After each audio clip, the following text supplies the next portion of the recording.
Samedi 19 avril 2025, plus que quelques heures avant la célébration de la résurrection du Christ, 29 degrés estimés à Cotonou et environ. Mesdames et messieurs, bonjour. Au sommaire, l'un des symboles de la Semaine Sainte est le chemin de croix au niveau de l'Église catholique. Les chrétiens de la paroisse Marie Auxiliatrice de Ménotin ont refait ce parcours en guise de commémoration. Les précisions dans ce journal.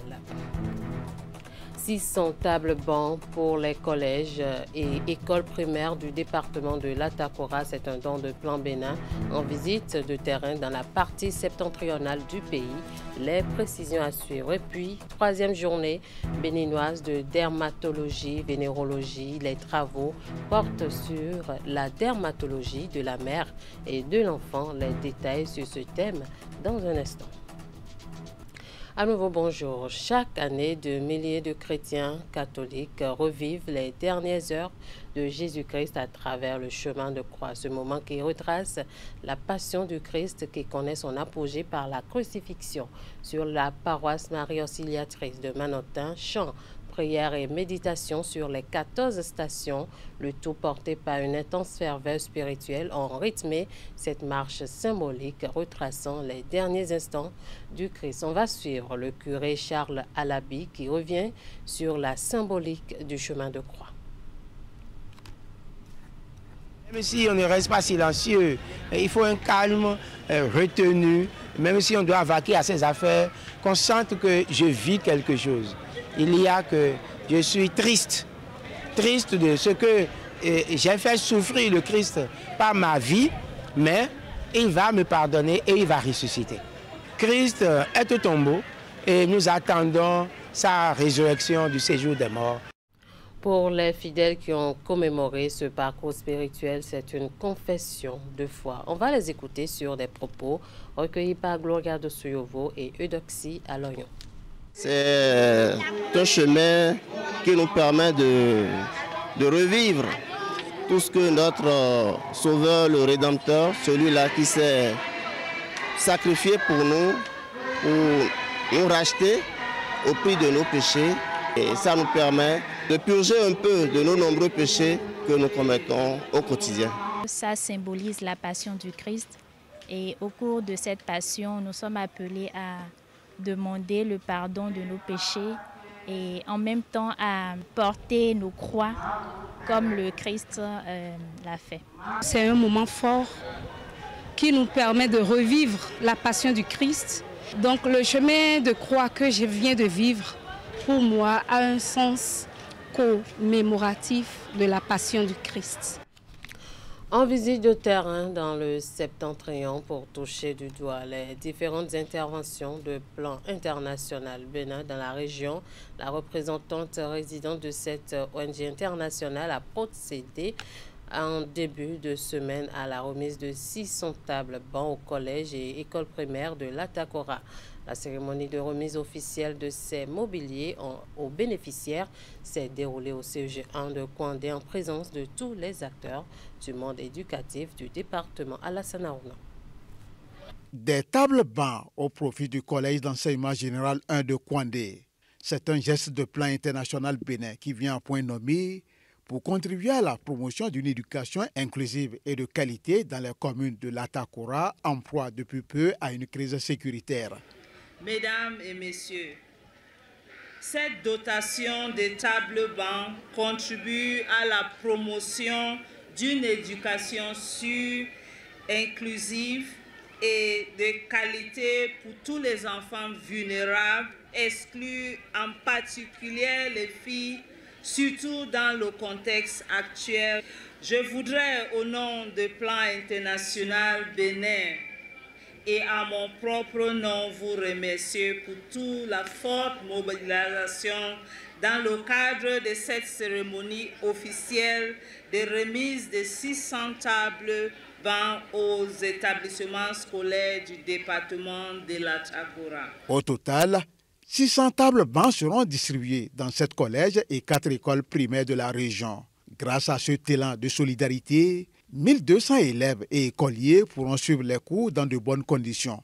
Même si un gap de 2525 tables bancs reste à combler, Bénéficiaires directs et indirects ne cachent pas leur joie. Au regard de toutes ces actions à notre endroit, gage d'une générosité légendaire, nous ne pouvons que vous dire merci. Nul ne doute que Plan International Bénin est l'un des partenaires principaux qui contribue activement à la résolution des problèmes primordiaux des enseignements maternels et primaires et du secondaire.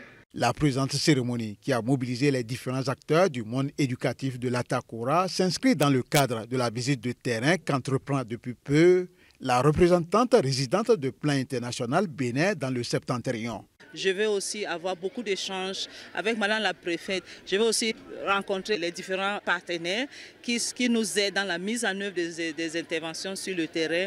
Dans ces différentes œuvres au profit du système éducatif béninois, Plan International Bénin ne se limite pas à la seule dotation de mobilier aux établissements scolaires. Plusieurs autres actions sont à son actif, dont entre autres la réalisation d'infrastructures scolaires et l'organisation des cours de remédiation au profit des apprenants des classes d'examen. L'université d'Abomey-Calavi a abrité jeudi un atelier B2B organisé par le ministère de l'Enseignement supérieur et de la Recherche scientifique. C'est dans le cadre du projet Valorisation des résultats de recherche et d'innovation en Afrique de l'Ouest, VARIWA, une initiative portée par l'Agence universitaire de la francophonie financée par l'Union européenne qui offre l'occasion de présenter au secteur privé les résultats issus des recherches effectuées par les chercheurs dans les universités publiques du Bénin, notamment celles d'Abomey-Calavi et de Parakou. Jean-Tony et Virgile à Rodéon pour plus de détails. Je ne peux que vous souhaiter du succès et bonne écoute à tout ce qui va se dérouler ici. Les rencontres B2B qui font l'objet de cet atelier sont une opportunité de réunir les acteurs clés de la recherche et de l'innovation, les partenaires techniques et financiers ainsi que les décideurs. Ceci afin de déceler les succès obtenus du projet VARIWA, de promouvoir les impacts générés et d'ouvrir la voie à des collaborations futures. Le projet VARIWA a permis d'avoir en un temps record 26 brevets dans nos universités par des chercheurs qui se sont penchés sur des questions qui leur sont soumises à travers un appel à projet régional. Ils ont été sélectionnés à l'issue d'une compétition. Ce sont ces résultats qui nous amènent aujourd'hui à réunir le secteur privé. Pour que VARIWA ait un impact durable, il est essentiel de consolider les acquis, de renforcer les synergies et de mobiliser durablement les ressources humaines, techniques, financières nécessaires. Le projet VARIWA a été initié pour une durée de 4 ans. L'objectif principal est de créer un environnement propice au transfert de technologies et à l'innovation durable dans les 4 pays concernés, à savoir le Bénin, le Sénégal, le Togo et le Burkina Faso. Madame la ministre de l'Enseignement supérieur et de la Recherche scientifique formule le vœu ardent d'une deuxième phase du projet VARIWA afin de consolider les acquis et d'élargir le spectre de ses impacts. Elle exhorte les universités, les chercheurs et les décideurs à intégrer ces priorités dans leur feuille de route. Sachez que nos populations, dans leur grande majorité, attendent avec impatience les retombées directes de vos recherches sur le développement de leur pays et leur bien-être. Pendant ces 2 jours de travaux, les chercheurs et innovateurs vont échanger avec les acteurs du secteur privé sur les opportunités d'affaires au fin de créer du business autour des innovations brevetées et disponibles, ainsi que les perspectives d'une collaboration durable. Pendant ce temps, les 6 nouveaux ambassadeurs du Bénin près plusieurs pays de la sous-région ont été reçus en audience par le président de l'Association nationale des communes du Bénin dans le cadre de leur tournée dans les institutions du pays. Au cours de cette rencontre au siège de l'ANCB, Luc Setonji Atrokpo et ses hôtes ont échangé, entre autres, sur l'agenda des défis de l'institution dans le cadre de la stratégie mise en place pour le développement local. Ceci dans le but de retenir les perspectives de coopération possibles avec les pays dans lesquels ceux-ci sont accrédités. Voici quelques détails avec Joseph Aranzo-Glélé, ambassadeur plénipotentiaire du Bénin près le Maroc au sortir de cette audience. Nous avons établi de façon formelle entre nous les bases d'une relation de travail, de collaboration entre la NCB et les ambassades. Nous avons souhaité vivement que les ambassades soient les couloirs d'intervention des différentes mairies dans les pays de représentation et que les ambassadeurs ou les ambassades ne soient plus surpris des missions de certains responsables de nos collectivités locales dans nos pays de représentation. Cela aiderait à renforcer et à relever le niveau, disons, de représentation de notre pays à l'extérieur. Et on constaterait que le Bénin est beaucoup plus organisé dans la conduite de sa diplomatie vis-à-vis des pays de l'extérieur. Dans la politique que mène le Bénin aujourd'hui, tous les chantiers sont des chantiers qui doivent participer, contribuer à la valorisation, à la mise en valeur de notre pays. Vous savez qu'aujourd'hui, le Bénin est un pays de fierté pour les citoyens béninois que nous sommes. Et en tant que représentants de la nation béninoise, nous avons à travailler dans tous les sens afin que ce caractère essentiel qui met de la valeur sur le Bénin soit maintenu. Donc nous allons faire tout ce qui est de notre possible pour que le Bénin reste et demeure un pays de l'Afrique subsaharienne, mais un pays à part entière dans son option de développement. Le Haut Conseil des Nigériens au Bénin organise très prochainement une élection pour choisir son président. L'enregistrement des électeurs a démarré ce vendredi sur toute l'étendue du territoire béninois dans les chefs-lieux des départements. Plus de précisions dans ce compte rendu de Jean Toingbo présenté par Florence Bossa. On a le formulaire qui est là, le casier judiciaire également y est, le certificat de nationalité également. Consolider les liens entre ressortissants du Niger, résidant au Bénin et les autorités de leur pays d'origine. C'est l'objectif principal pour le Haut Conseil des Nigériens au Bénin. À l'heure du renouvellement de l'organe dirigeant, plusieurs candidats sont en lice pour cette élection qui se profile à l'horizon. Tous les Nigériens qui sont ici au Bénin, par la grâce de Dieu, on veut faire une autre vie pour pouvoir améliorer toute la communauté nigérienne ici au Bénin. Nous demandons à tous les candidats d'aller vers tout le monde, de constituer une équipe qui reflète la configuration de notre communauté et que ça se passe dans la paix, la quiétude. Si on est fort, la maison est forte. Donc, nos chers candidats, nous vous demandons vraiment d'être indulgents. L'association État politique et laïque. Pour une élection réussie, il est indispensable de faire preuve de transparence. Le problème de transparence, ce n'est pas à notre niveau, c'est au niveau des candidats. On ne peut pas rester à Kandi, tu as 10 et que nous on va transformer à 1000 ici. C'est impossible. C'est impossible. Maintenant, quand toi tu vas aller ramasser celui qui n'est pas un Nigérien pour venir voter à la place des Nigériens, tu as rendu non crédible cette élection et tu ne rends pas service à ton pays. Les cartes consulaires, c'est avec ça qu'on va voter. Vous aurez les récépissés d'enregistrement des électeurs. Sans ça, l'électeur ne peut pas voter s'il n'est pas sur la liste électorale. Le Haut Conseil des Nigériens au Bénin est un acteur essentiel dans la représentation et la défense des intérêts de la diaspora nigérienne. Il œuvre pour le maintien d'une relation pacifique et constructive entre le Bénin et le Niger.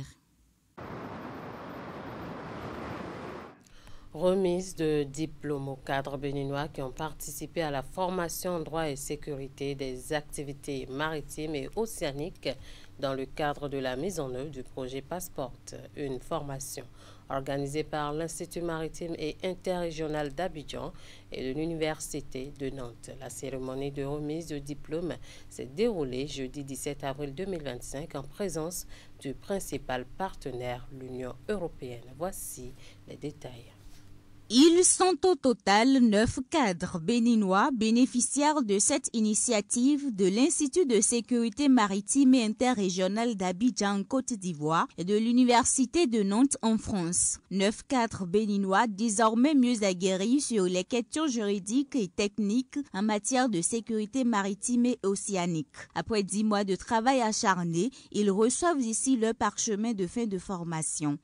Tout au long de la formation, nous avons poursuivi nos travaux de recherche pour la rédaction du mémoire. Ainsi, nos mémoires de recherche ont porté sur des thématiques bien variées. Nous témoignons notre profonde gratitude au préfet maritime, au Royaume de Belgique, ainsi qu'à l'Agence belge de développement pour leur accompagnement nécessaire dans cette belle expérience d'acquisition de connaissances pour le développement de l'économie maritime de notre pays.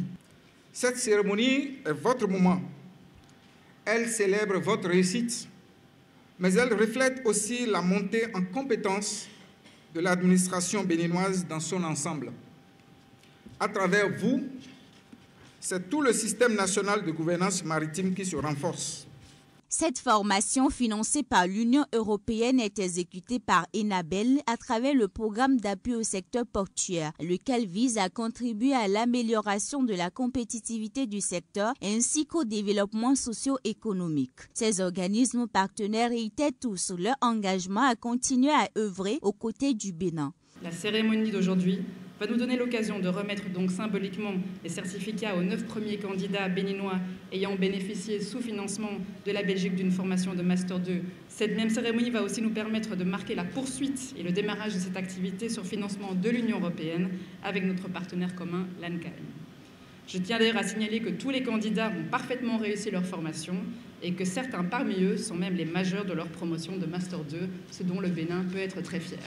Je voudrais conclure en réaffirmant une fois encore le ferme engagement de l'Union européenne et de ses États membres à continuer à accompagner le gouvernement du Bénin. La cérémonie de remise du certificat de fin de formation a été marquée par la signature d'une nouvelle convention Sud-Sud et la dotation de la Marine nationale en matériel roulant. On parle santé à présent et 4 ans après l'édition de Paraco, la Société béninoise de dermatologie, vénérologie, SOBEDEV organise du 16 à ce 19 avril les 3e journées béninoises de dermatologie, vénérologie. L'initiative est soutenue par le ministère de la Santé en collaboration avec le ministère de l'Enseignement supérieur et des Affaires sociales et porte sur le thème dermatologie de la mère et de l'enfant. Les assises vont permettre aux participants de discuter, de partager les avancées scientifiques et technologiques et de réfléchir sur les défis auxquels ils sont confrontés dans la gestion des maladies de la peau. Le compte rendu de l'ouverture des travaux avec Ouliat Sanoussi et Moufid Sabouron. Ils sont plus de 300 hommes et femmes venus d'Afrique et du continent européen à participer à cette 3e journée béninoise de dermatologie-vénérologie organisée ici à Cotonou par la SOBEDEV, entendez Société béninoise de dermatologie-vénérologie. Des assises qui se déroulent autour du thème dermatologie de la mère et de l'enfant. Les progrès dans notre domaine sont constants, mais les défis restent nombreux. Nous devons répondre aux besoins croissants en matière de prévention, de diagnostic et de traitement des maladies de la peau et des infections sexuellement transmissibles chez la mère et l'enfant. Ces journées sont l'occasion de mettre en lumière les solutions innovantes, de partager les expériences réussies et de discuter des meilleures stratégies pour améliorer l'accès aux soins dermatologiques et vénérologiques dans notre pays et au sein du couple mère-enfant. La dermatologie en tant que discipline médicale joue un rôle crucial dans la santé et le bien-être des populations. Et la santé de la mère et de l'enfant est un pilier important pour le gouvernement dans l'atteinte des objectifs de développement durable. Les maladies de peau occupent la 8e place parmi les motifs de consultation. Les dermatoses infectieuses, immunoallergiques et inflammatoires sont les plus diagnostiquées selon l'annuaire des statistiques sanitaires en 2022. Certaines maladies de la peau concernent bien depuis la conception et peuvent impacter aussi bien l'enfant que la mère. Elles posent des problèmes diagnostiques et thérapeutiques. La SOBEDEV a saisi l'occasion de ce lancement pour remettre en signe de reconnaissance un présent spécial au ministre de la Santé. Un hommage est également rendu aux piliers de la dermatologie, vénérologie au Bénin. C'est vraiment un honneur pour moi de recevoir ce prix et j'espère que nous ferons en sorte aussi de former encore de nombreux dermatologues pour les futures générations. Plusieurs activités sont au programme de cette 3e journée béninoise de dermatologie-vénérologie qui prennent fin le samedi 19 avril.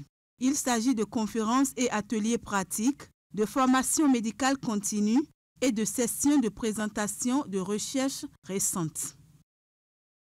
À la fin du premier jour de cette 3e journée béninoise de dermatologie-vénérologie, notre équipe de reportage a tendu son micro à Alain Tayeb, professeur de dermatologie à l'Université de Bordeaux en France et président d'une organisation internationale qui soutient ce congrès. Il donne les détails sur le thème dermatologie de la mère et de l'enfant. Il est suivi de maître de conférence agrégé Bérénice Deboué, qui est la présidente de la Société béninoise de dermatologie-vénérologie et présidente du comité d'organisation de cette 3e journée. On les écoute. En tant qu'observateur étranger, je dois dire que je suis frappé par l'importance accordée par nos collègues africains à cette thématique. Au vu des communications qui ont été présentées, des énormes besoins qu'il y a ici dans ce domaine qui touche la santé publique, pas uniquement la santé de la peau, pour prévenir certaines maladies comme la dermatite atopique, mais aussi pour prendre en compte par exemple les maladies rares héréditaires qui touchent la peau, comme l'albinisme, qui sont actuellement un vrai problème en Afrique. La naissance d'un enfant et la répercussion sur la peau de la mère, de la grossesse, sont des thèmes qui sont importants, en particulier, je dirais, les premières heures et premiers jours de vie d'un enfant où la peau passe d'un milieu liquide à un milieu atmosphérique qui nécessite une adaptation extrêmement rapide. Et pour la mère, bien sûr, il y a des changements physiologiques très importants qu'il faut savoir accompagner. La dermatologie pédiatrique, c'est la dermatologie de l'enfant et plutôt du petit enfant. On peut s'occuper de la dermatologie jusqu'à l'adolescent. Mais généralement, la dermatologie pédiatrique, c'est le nouveau-né, le nourrisson et le jeune enfant qui correspondent à la majorité des demandes et des consultations. Les enjeux de la dermatologie pédiatrique sont nombreux. Premièrement, il y a des spécificités. Donc, quand on apprend la dermatologie uniquement sur les adultes, on n'est pas capable de répondre à toutes les questions concernant la peau et la peau malade des enfants. Et il y a d'autre part le fait que, d'un point de vue thérapeutique, il y a des différences souvent très significatives en ce qui concerne les produits que l'on peut ou qu'on ne peut pas utiliser. Et malheureusement, je dois dire, en tant que spécialiste de cette matière, que peu de médicaments sont développés très spécifiquement pour les enfants. C'est un thème tellement important, c'est un thème plurithématique, pluridisciplinaire et donc bien sûr ça pourrait se faire vraiment avec les autres spécialistes, notamment les pédiatres, les gynécologues, les médecins internistes, les paramédicaux, les sages-femmes. Donc il fallait vraiment réunir tout ce monde-là, mais également croiser la dermatologie africaine, c'est-à-dire la coopération sud-sud, mais également la coopération nord-sud. On parle de la période de Pâques et les populations du département du Mono, précisément celle de Doutou, arrondissement situé dans la commune de Royogbe, célèbre Pâques à travers une fête identitaire, un moment de réjouissance populaire initié par le groupe Eulizo de l'opérateur économique Philippe Adjiton. La 2e édition de l'histoire a été lancée dans l'après-midi du mercredi. On va faire le point avec Narcisse Alossé et Florando.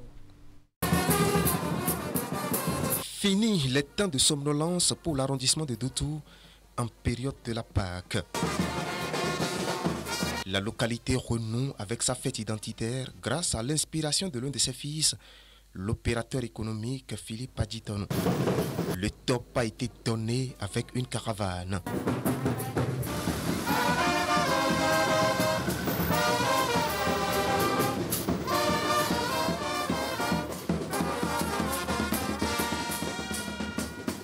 Partis de l'arrondissement de Toutou, les caravaniers ont parcouru plusieurs kilomètres, sillonnant principale artère et rue secondaire de la commune de Houyogbé.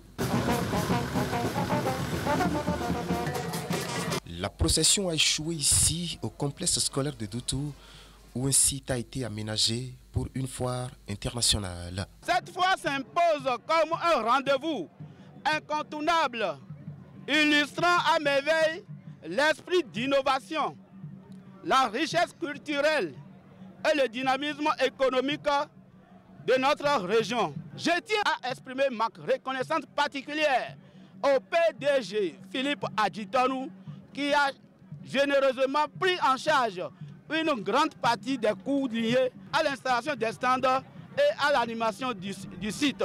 Un site qui héberge une quarantaine de stands, offrant surtout une vitrine d'opportunités économiques et une plateforme de valorisation du génie local. Cette foire est également une célébration vibrante de la culture sahoué, riche en histoire et tradition. Doutou, ville haute, incarne parfaitement cette richesse par son hospitalité légendaire et son dynamisme culturel.